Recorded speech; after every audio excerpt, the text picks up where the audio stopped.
I want to expound upon from what I spoke about last night is um, like the impact or the power of the book, the Bible,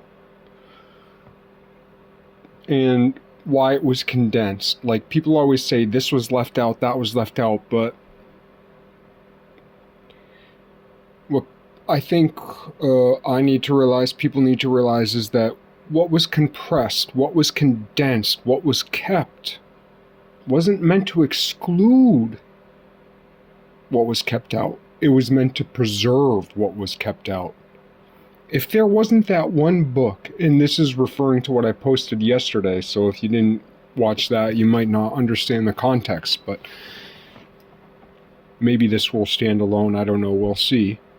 But like, we needed to compress thought, words, script, lingua, text, into something that could be carried on a human scale. Like, a human scaled life is very important. It's very important to live a human scaled life. And it's very important to construct structures of thought, buildings, like real things in the real world, and also ideas that are human scaled. And the book is human scaled. The Old Testament, human scaled. The New Testament, human scaled. Any single apocrypha standing alone, any single apocryphal text standing alone is human scaled, something you can carry, something you can hold with you, something you can refer to and look at. And the power of that book being the most dominant book, with the Quran as a close second, which I hope I remember to come back to at the end. But first, just speaking of the Bible, as we know it, Old Testament, New Testament, and depending on what text, what translation, what denomination, what rite, what order, there's vast agreement on most of the books, but there's a few here or there that are iffy, I guess.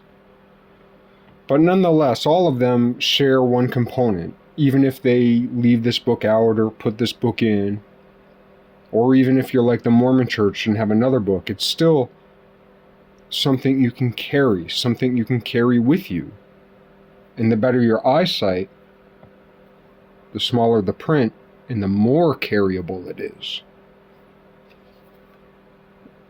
So what I wanted to get to was that I asked Grok, the AI agent on X, like roughly how many words are in the Bible.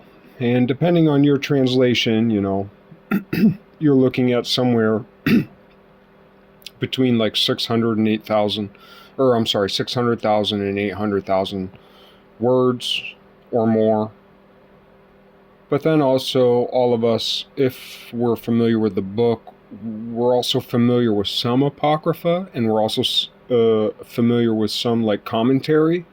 So let's say, just to round it for the ease of computation, let's say the Bible is 1,000,000 words. It's not, but let's say it is. It's close, and it could be, or it could have been, 1,000,000 words.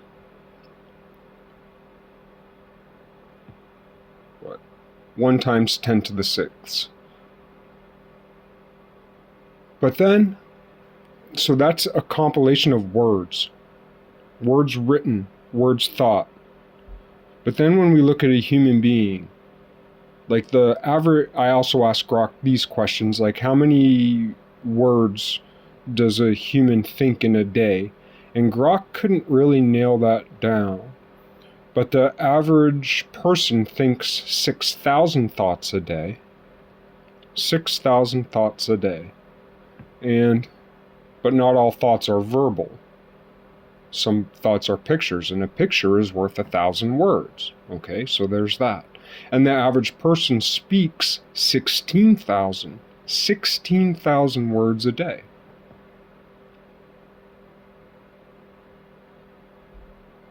So I did a little bit back of the envelope math, so to speak. And basically I got to 1 times 10 to the 20. 1, 2, 3, 4, 5, 6, 7, 8, 9, 10, 11, 12, 13, 14, 15, 16, 17, 18, 19, 20. So let's see. So 1,000 million, billion, trillion, 10 trillion, quadrillion. We're looking at roughly, like, when you look at the number of words in the Bible,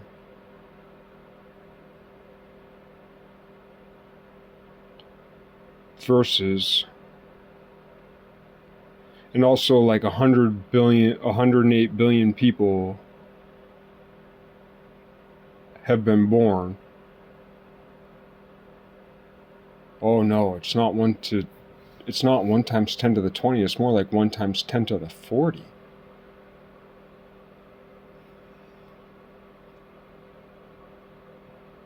I don't even know how you'd say it.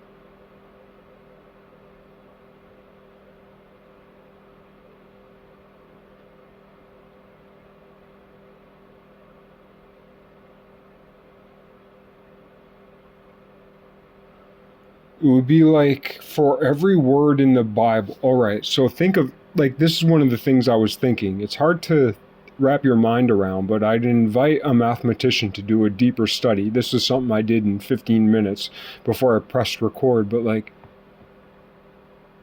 how many words have ever been thought? And remember, we mostly think in pictures, and a picture's worth 1,000 words, but some pictures are worth millions of words. Think of the most famous paintings in world history. How many words have been written or thought?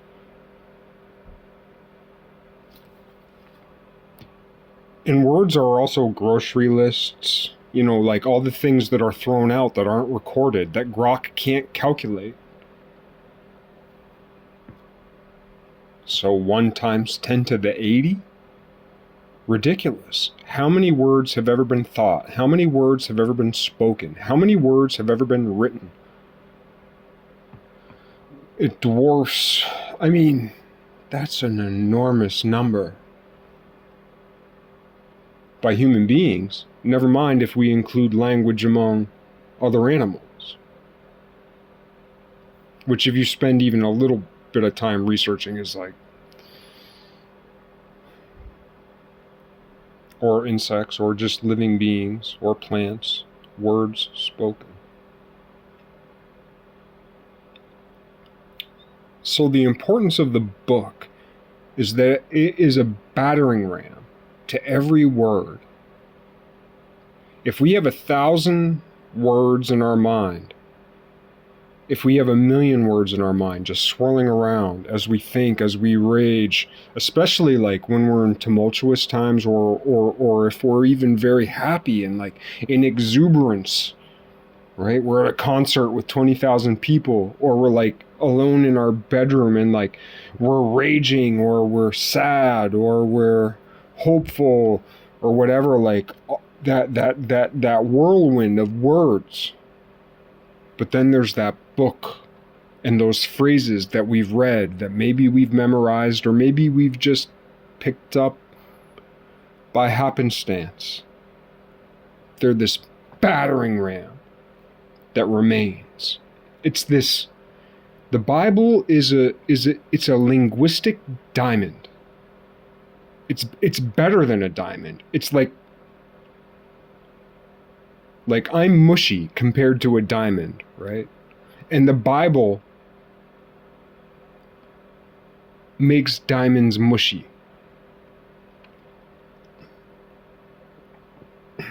Like, diamonds are mushy compared to the Bible. And I am mushy compared to a diamond.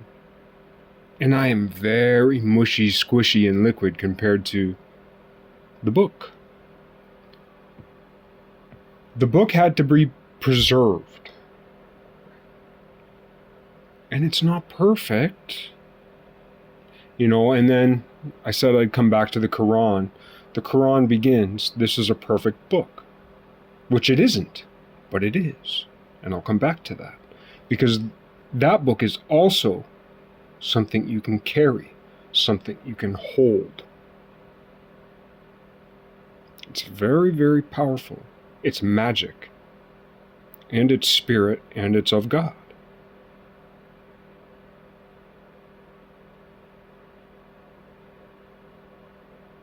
In some ways, I hate to say it because, for better or worse, I lay my chips with Christ even though I am a doubter. I am a Thomas the Doubter figure. I am a Judas figure. Let's remember, Judas was a disciple. I said it last time, I'll say it this time. I said so many things last time. I left so many loose ends. I didn't get back to the things I wanted to get to. Like, there's 45 different loose ends I could tie up. There's 45 different tendrils and trails I could have went off on. But what I wanted to get to today was the importance of having something a human could hold from all that scripture, all that apocrypha, all that mystic poetry, in that bridge of poetry between the East and the West, from the Magi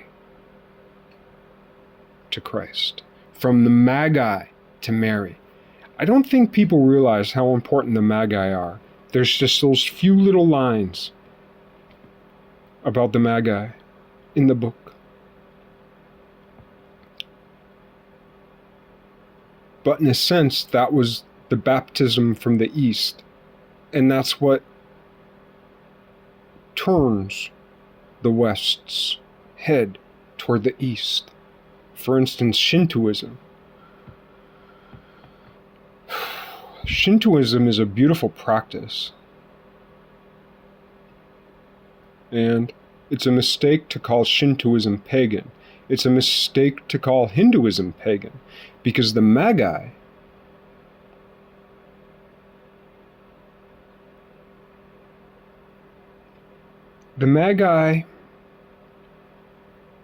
more or less came from, and let's remember, Buddha also came from Hinduism, right? So if you're Buddhist, like, Buddhism and Hinduism are intimately connected. Well, as it so happens, Christianity and Hinduism are intimately connected, and Buddha and Christ are, I wouldn't say they're simpatico, but they're almost they're contemporaneous.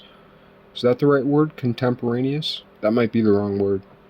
Sometimes I mix up my prefixes and so on, but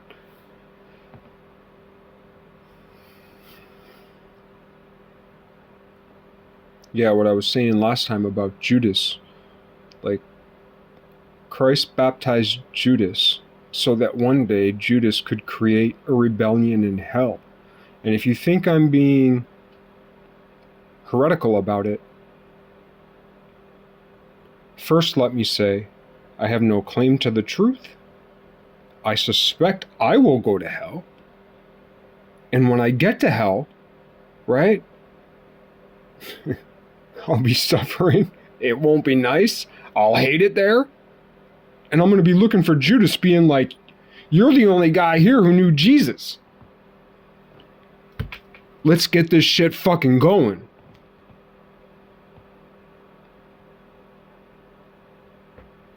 Because most people in hell were tricked into hell. Most people in hell were tricked into hell. I always think of, in The Lord of the Rings, I'll admit it, I never read the books. I read some of The Hobbit, but I watched the movies. And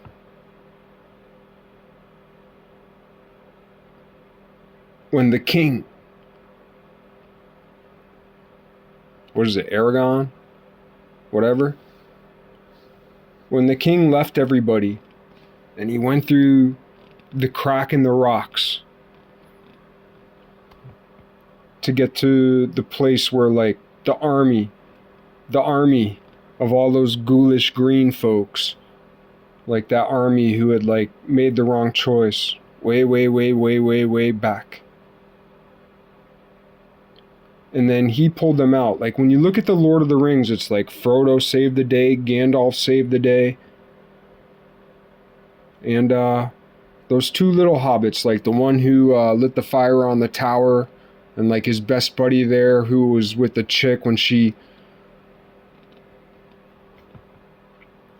slayed the bad demon dude. But like the king, before he was the king, when he called up that quote-unquote demon army, they're the ones who actually saved the day.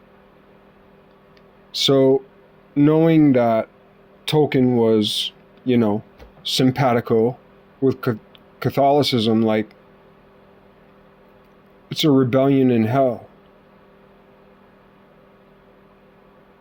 So many of us hate Christianity or don't believe in it because we see the hellishness of the people we live beside, and we see the hellishness inside of us, and we know we're going to hell.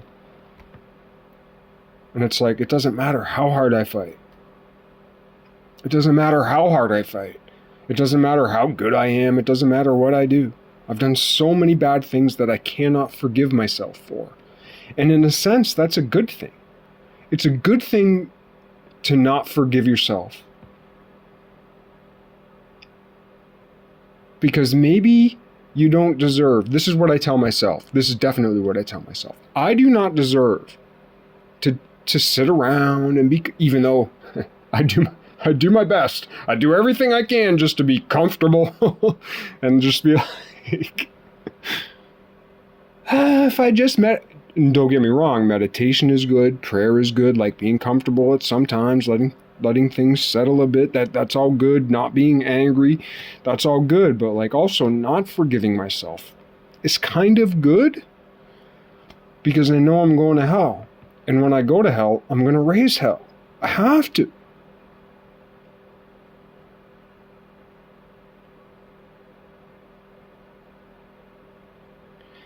We haven't even died yet, and we're already suffering from hell. And in some sense, we have to forgive Judas. That's more complex. I'll get to it at another time. I addressed it a little bit last time, but one of the leads I'll talk about, one of the seeds I'll plant for today is that because a third testament is coming. Yes. A third testament is coming.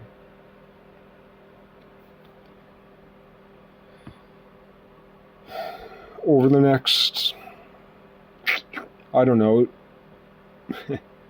there is this quickening now, but the quickening will subside. So I'd suspect that over the next 100 to 4,000 years, roughly speaking, it could be over the next 1,000 to 1,500 years, but like, there is a third testament coming, and it will be a preserved book.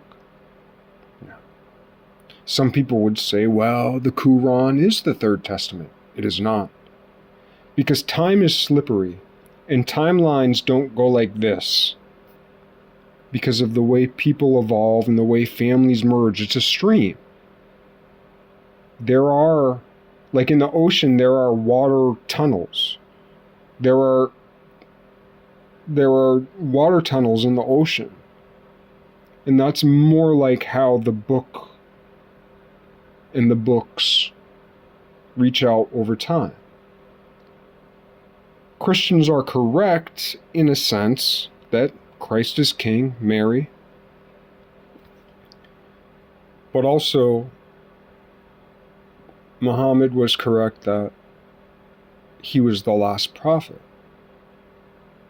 And even though he writes about Mary, and even though he writes about Jesus, and even though he makes Jesus the greatest thing under God, or at least that's my understanding, even though he makes Jesus the greatest thing under God, he's not there yet. Why isn't he there yet? He's not there yet because the greatest outcry of Islamism, I'm sorry if I'm Mohammedism, I'm sorry if I'm using those words wrong. Please forgive my lack of knowledge and the fact that I don't say blessed be upon him. You know, maybe I should. But basically, he is the inheritor of the story, of the spiritual force of Ishmael. Ishmael is the forgotten son of the Judeo-Christian tradition. The Judeo-Christian tradition, which I love, has turned its back on Ishmael. It has absolutely 100% forgotten Ishmael, the quote-unquote illegitimate son. But yet, at the same time, the legitimate son in the eyes of God.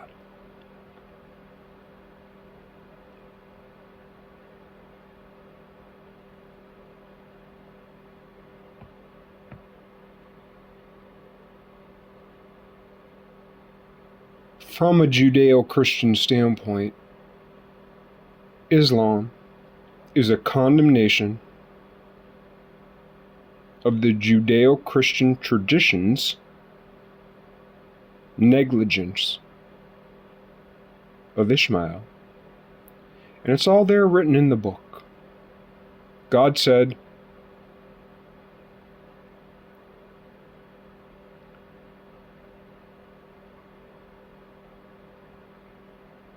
or God told Abraham that his offspring would be like, the stars in the sky and the sands on the beach. Like his offspring would be like the grains of sand on a beach and like the stars in the sky. My understanding is that for most people, if you're like in a naked, like without light pollution, you can see more or less 5,000 stars in the sky.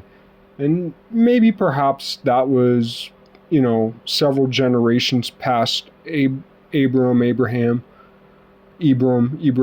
like that was the number of his offspring. But certainly spiritually, it's more like the grains of sand.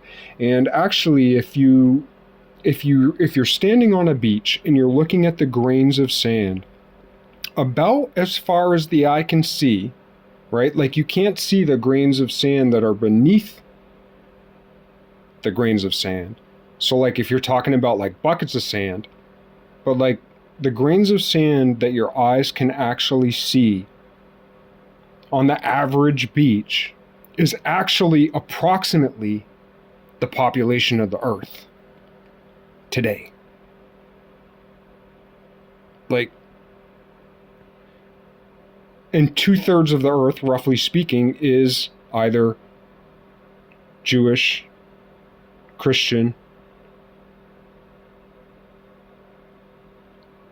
or Islamic. But then if you add in the Magi, which come from India and Hindu, that explodes it. And that's not to discount other religions or traditions.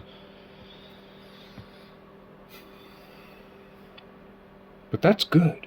God nailed it. I can't remember if I said it this time. I think I meant to.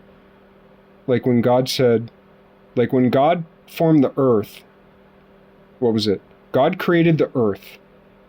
This is in Genesis, like in the first few lines. I did say this. God created the earth, and the earth was without form and void. And if you watch the NASA videos of the way the earth was formed, there wasn't an earth. It was all this swirling and twirling of gases, and like the earth was the earth before there was any land. And then also in Genesis, when it talks about like it created the waters first, like liquids, and then the land came about. And that's exactly how NASA draws it. So when people are talking about how like stupid the Bible is and how stupid Genesis is, like that is like if you were to write a poem of the NASA arguably the best scientific organization on the face of the planet besides the Royal Society of England or London or whatever. If you were to write a poem about the video of the Earth being formed that computer models designed by NASA created, it would be Genesis. God created the earth.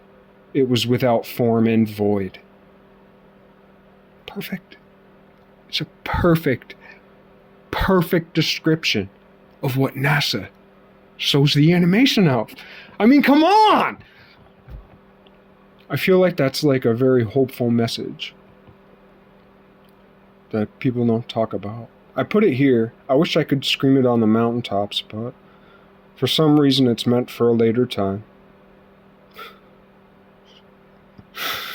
Pisses me off because I'm very impatient. God is teaching me patience, and it's a tough lesson to learn. I hate it.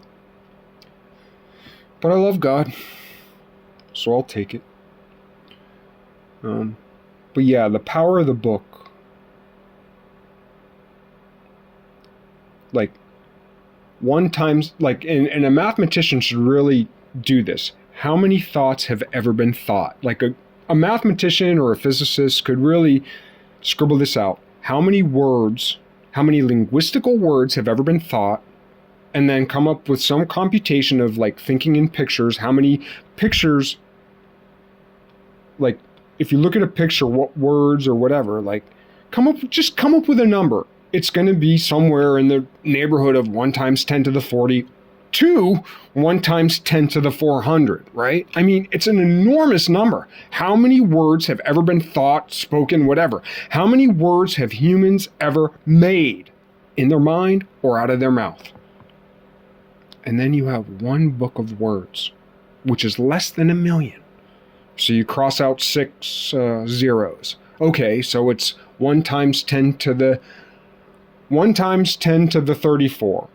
Let's say that one word in the Bible is more powerful than 1 times 10 to the 34 words in the world. That's why that book had to be preserved, because it had to be something humans could carry. And some words in the Bible, especially the so-and-so begat this and begat that and begat this and begat that and begat this and begat that, that may have been important words for people back then, such that it could be preserved for 100 years, right? And then other words that people don't quite understand in different towns, not to mention people change the names of towns, right?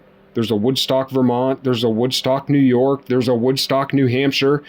And then there's the Woodstock Festival, which wasn't even held in Woodstock, New York, which wasn't even held in Woodstock, New York, but they call it Woodstock, right? And then they say that the Wright brothers flew their plane in Kitty Hawk. But you want to know where the Wright brothers flew their plane? It wasn't in Kitty Hawk. And why the hell did they travel from Ohio to Kitty Hawk? Because of good wind conditions? Really? On that weird, peculiar island? Not too far from where Blackbeard sunk his ship? Queen Anne's Revenge? Anyway, it wasn't Kitty Hawk. It was Kill Devil Hill. The Wright brothers flew their plane in a place called Kill Devil Hill. I hope I'm getting that right. If not, Google it, but wild. They call it Kitty Hawk, Kitty Hawk, Kitty Hawk, Kitty Hawk. 2 killers. A kitty and a hawk. A kitty's a killer, a hawk's a killer. And we say the Wright brothers flew their plane there, but they really flew it on Kill Devil Hill. The truth is stranger than fiction, right? And that's the same way that the book preserves the Apocrypha. Like the history is Kitty Hawk. But the truth, the Apocrypha, outside of the history we were taught, is Kill Devil Hill. The Apocrypha is very important. The book wasn't built to exclude the Apocrypha. The book was built to preserve the Apocrypha. That is all part of the Paschal mystery. That is all part of the Marian mystery. That is all part of the mystery of resurrection. That is all part of the mystery of heaven and the war raging in heavenly realms. I hope at some point I can get to the point where I discuss that Christ said there is no marriage in heaven. And people think that heaven is eternity. No, God was born from eternity. And that's the alpha point. The omega point is the restructuring of eternity. We're in the middle of the restructuring of eternity. There will be marriage in heaven.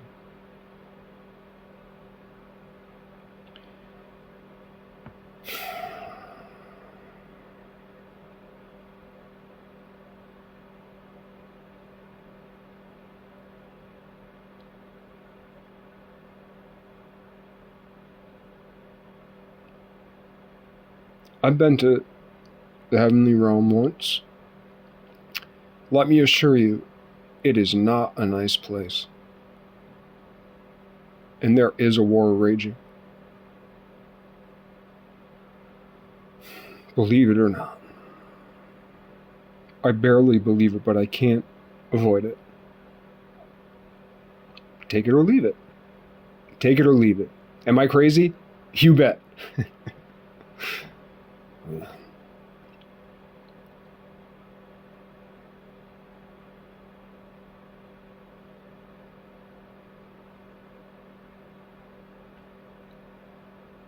There is a sequentiality in atemporal places. Eternity, the heavenly realms, plural. There is a sequentiality there, and it is not pleasant, and it does not behave the way that this world behaves. And it is very, very, very, very, very, very, very, very, very scary.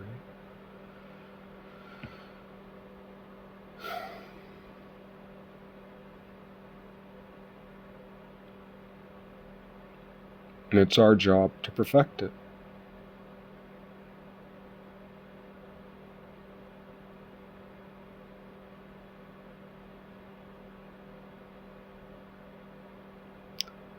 Am I telling the truth? Am I lying? I barely know. Am I being poetic? Am I being literal? I barely know. But today I knew I had to say something. And I definitely had to say something about that book. Because every sentence, it's an affront to those trillions of words. Like every sentence in the Bible equals a year of our life. It's an affront.